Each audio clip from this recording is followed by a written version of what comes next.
What's up, everyone? So first off, I wanted to apologize for not being online for a little while. I was attempting to post at least one video, maybe two videos a week, and that clearly got away from me. But for good reason, we just returned from the most amazing vacation to Australia.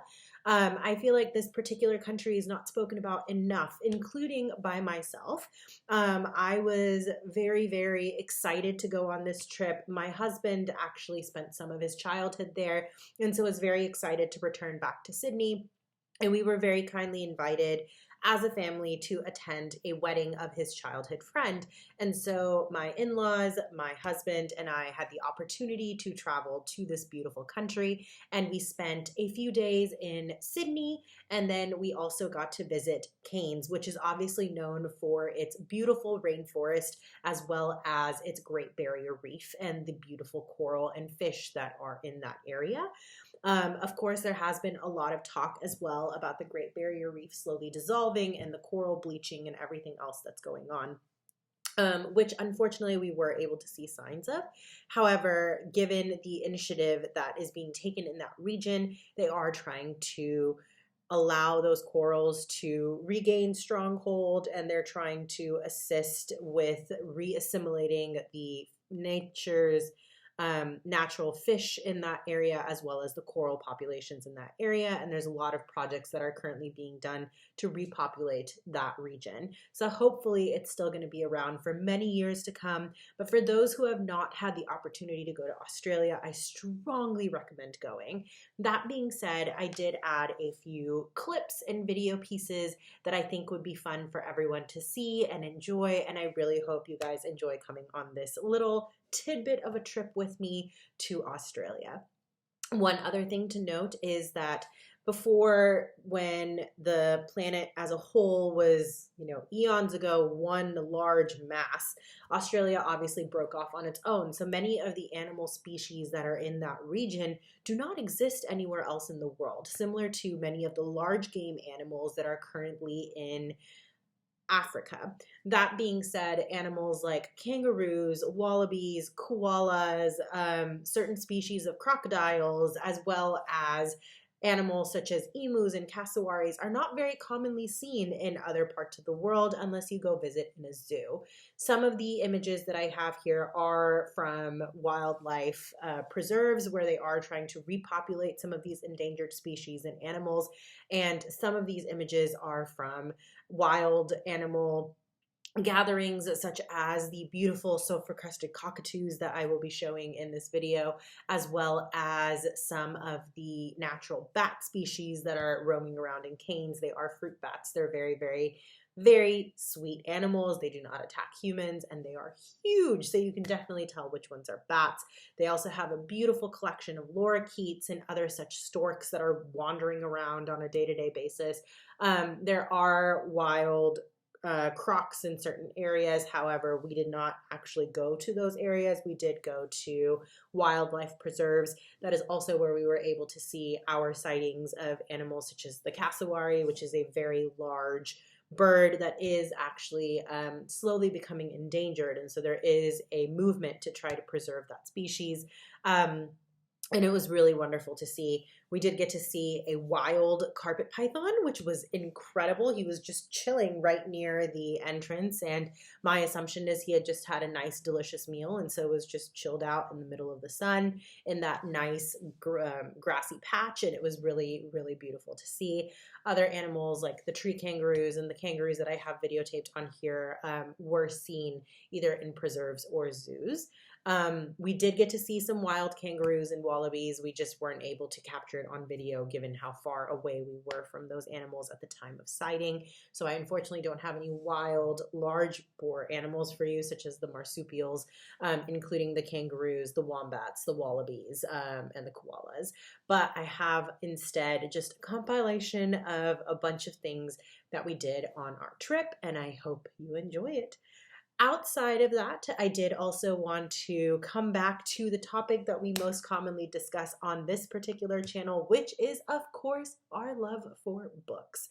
That being said, I was able to power through some novels which I will also be including in my March wrap up whenever that video is filmed. But I just wanted to touch base on a few of the books that I got to read during the course of this lovely vacation. One of the first ones that I read is actually part of my March TBR, and that was First Lie Wins, which is also the book that we were reading for the Overbooked Book Club that we have discussions for once a month, typically at the end of the month on the last Wednesday of the month. Unfortunately, in this particular situation with Easter weekend being so close by, we did actually choose to postpone it. So for anyone who wants to join us, please do come and join us to discuss the First Lie Wins next April, the first Wednesday of April, which is April 3rd. We would love to have you if you want to come join us, and you just have to look us up on Facebook and send an invite, and I'd be happy to have you join us. Outside of that, I would say that I did kind of stray a little bit from my goal of primarily, don't know where that came from, my goal of trying to stick to thrillers for this month. Well, that's not true. I did read The Villa as well by Rachel Hawkins, which was another choice for a different book club that I'm a part of known as Paper and Glam. Also a wonderful, wonderful book club, read and enjoyed by many, many women, and it's run by a wonderful woman named Lisa Marie Landreth. She is absolutely phenomenal, and if you are interested, her group is also available through Community, and we would love to see you there as well. That was also a very fun read, a slightly different take on a thriller, which I did enjoy. There was definitely a contemporary component, modern day setting, and then there was also some feedback. I am so sorry. Flashback is the word I'm looking for. Back to some strong female lead characters and what they were going through in the same location many years ago and what they had kind of gone through. And so it was a fun, quick read, easy read as well. Outside of that, I did stray, like I said, a little bit from my thriller vibes. Let me grab the books for you. Give me just a second.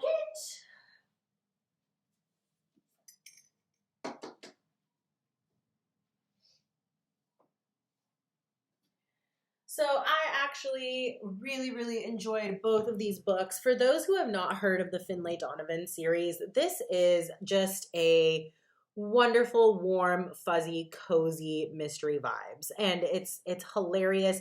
This is the fourth book in the series. It was recently released actually this past month.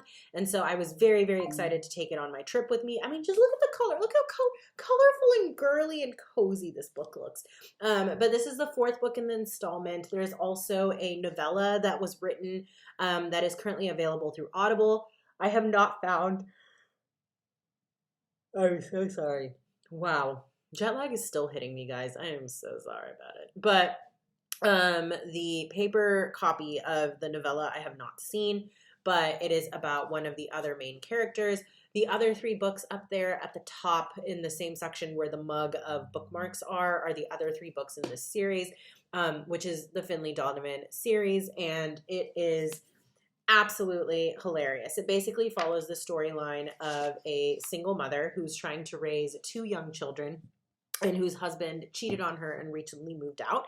And she is currently struggling to take care of her kids, have ends meet, and she's also an author as well, who has a deadline approaching with no book. She's smack dab broke in the middle of all of this, and she ends up getting hired accidentally as a contract killer, which just leads to a series of unfortunate, hilarious events. There's definitely some steamy, fun, hot romance goes on in the book, but it's nothing explicit, nothing too spicy. So definitely for anyone who's looking for that rom-com vibe but doesn't want anything too explicit, this is a great read for that. The series starts with the book Finlay Donovan is Killing It and then progresses from there. And it's basically about how Finlay, as well as her best friend / nanny, Vera, end up surviving the mob murders and somehow raising children in a suburban environment. Absolutely hilarious series. Loved this one. This was a solid 4-star read for me. Probably even closer to 4.25 if I'm being honest. Not quite a 5-star. I would say the first one was a 5-star for me, but definitely enjoyed this one. Had an absolute blast reading it on the plane and literally finished it on just the first leg of the plane ride. So would definitely recommend. The other book that I dug my teeth into was this guy right here, which is Daisy Hates. Now, obviously, this is the second book in the Magnolia Parks series. It is meant to be read in that order, with Magnolia Parks being read first and then Daisy Hates being read second. This is the European version of this book. And as you can see from all my tabs, I absolutely adore Jessa Hastings' writing style. I wouldn't say I'm as cult obsessed with it as it was kind of becoming viral on TikTok last year, but I would say that I can see where the appeal comes from. It's definitely a very fast-paced, fun read. Again, kind of that London elite society vibes and just kind of the drama associated with it, just following characters' day-to-day life. The reason why I also feel this one was more fun and more fast-paced is because Daisy herself is actually a physician, and I can definitely relate to that and her experiences through medical school. So I really enjoyed reading that version of her as well, and kind of seeing her role as kind of the smart girl in this group of thugs, if you will, and her role of taking care of all these people and making the best of the world she's been thrown into.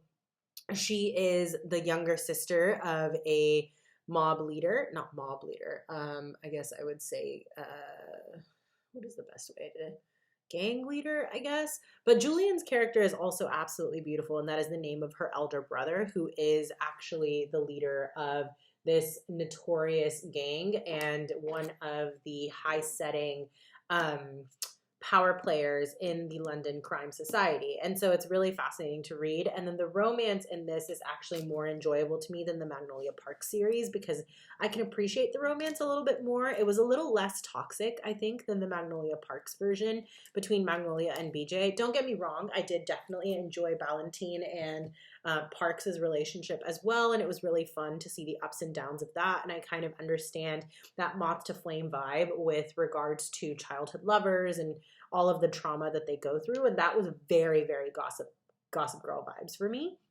Definitely gave me very much like Brooke and Chuck vibes. Not Brooke, Blair. I'm sorry, I am not on my game today, but Blair and Chuck vibes from that show. This one I would say was slightly different in terms of the romance. I enjoyed it a lot more. It was kind of like friends with benefits to lovers vibes, and it was just very cutely done, I would say. And the stakes I think were a lot higher in this book just because of the nature of being the sister of a notorious gang lord. But it was really fun to see all the different perspectives and characters in this book. And I, for one, definitely see why people seem to love Julian's character and want to see a book for him. So definitely very excited about this book and looking forward to continuing the series from that as well, with the next book for me being Magnolia Parks Into the Unknown, Into the Great Unknown, or whatever it's called. Sorry, that's not even remotely close. It's Magnolia Parks The Long Way Home, and I did mean to say that. For anyone out there who loves Magnolia Parks, please don't come for me. I do apologize. I'm not the best with titles, but I promise you I know what I'm talking about, and I definitely am with you in terms of enjoying the Magnolia Parks series. I have already invested in all the merch. I think I have 2 different sweaters for Daisy Hates, and I have a t-shirt and a sweater for the Magnolia Park series as well. And I also have the tote bag for the Park series. House of Jupiter, by the way, did release a new collection for the Magnolia Park series called London Lovers, and they have some really cute pieces on there. So for anyone who's obsessed with Magnolia Parks, a great place to get merch. It's where I got mine, and I would fully love to see everyone else enjoying it as well. But that basically brings me to a wrap in terms of the books that I read over this vacation. And at this point, I'm just going to start inserting some clips from our trip to Australia, and I hope you enjoy it, and I hope to see you guys soon for my next video, which will be our March reading wrap up. And right now, we're sitting around a whopping 14 books for the month. So looking forward to discussing those with you guys and giving you my thoughts on this lovely month of thrillers for me. And hope to see you guys in the next one. Until then, catch you later and enjoy the clips. Bye.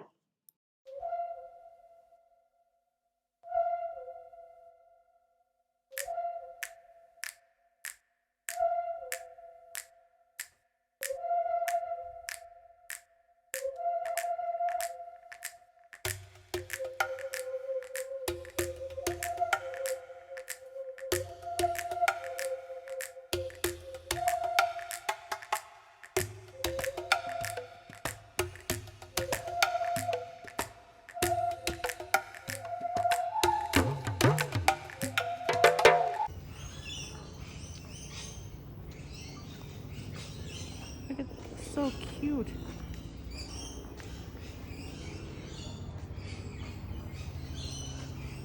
Look at that massive tail. Looks like it's got a club at the end or something. Like it's weighted at the end. Mm-hmm. There's one that's just kind of sleeping in the tree. Yeah.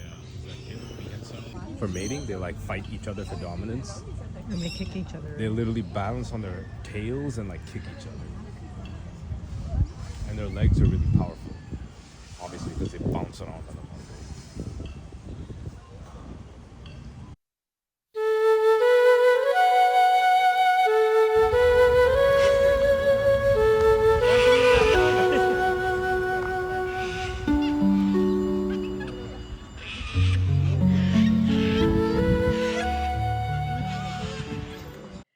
So I actually wanted to narrate a couple of these just so people know in context what's going on. So the first clip is from when we had actually had the opportunity to get upgraded to business class seats, and I got it. I really enjoyed myself. So I basically gave you a tour of the seat and what it entailed, and it was just such a lovely way to start the journey. In fact, my husband and I pretended that this was actually our honeymoon trip instead of our Greece trip because the travel to that was miserable, if I'm being honest. But it was absolutely beautiful, that second leg to Sydney, as well as from Sydney to Fiji. And so just gave you a little tour of that. And then it hops straight into the clips from Sydney. And then the first video that you see from there is going to be the video of the tree kangaroo, which is so cool. It's a marsupial that basically lives primarily in the trees. It's the size of a kangaroo. It can actually hang on the trees and climb the trees, and its tail, like kangaroos, is humongous and helps it balance. They sleep in the trees. They like to swing. They like to move from tree to tree, and they still have hopping tendencies as well. Absolutely beautiful. So that's a clip of that kangaroo just kind of crawling down the tree. And then if you look closely, you can see the second one that's just chilling in the tree next to it. And then the second clip is of the kangaroos. The voiceover that you hear is of my husband just talking about the strength of a kangaroo and how a lot of its muscle focus is actually in its tail. And then it kind of swerves into pictures of peacocks as well as a video of the cockatoos. And that kind of was some of the highlight reels from what we saw in Sydney. And then the second half of this is kind of going into our trip to Cairns, which is that Great Barrier Reef area and where part of the forest is, which is one of the longest living, oldest rainforests in the world. So ever since that part of Australia broke off from the larger conglomeration of Pangea or whatever it may have been back in the day, that forest has survived. And so it is one of the longest living rainforests in the entire world. And it also has the Great Barrier Reef, of course. And so the first video is just being in the hotel and like literally stepping outside, and you see these beautiful bats just coming out and flying and eating.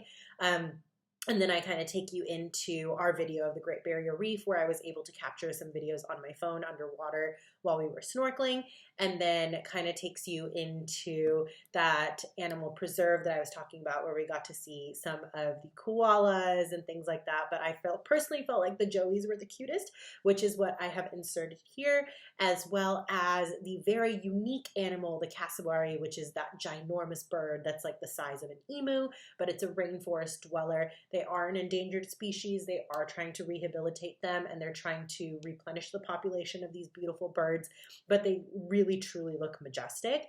And then the last photo you have is that wild carpet python, which is one of the apex predators in that part of the rainforest that we got a very beautiful shot of out in the wild. So I hope you guys enjoy, and I'll catch you guys soon.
The slowest ambush attack ever.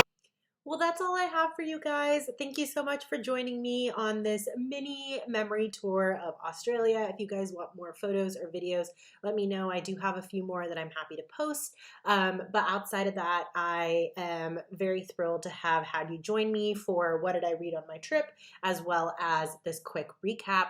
And thank you for your understanding for the delayed posts, just given the fact that I was out of the country and my internet access was very limited. But that being said, I hope you enjoyed this, and I hope to catch you in the next video on our March monthly wrap up. Thank you so much for joining me, and until next time, see you readers later. Bye.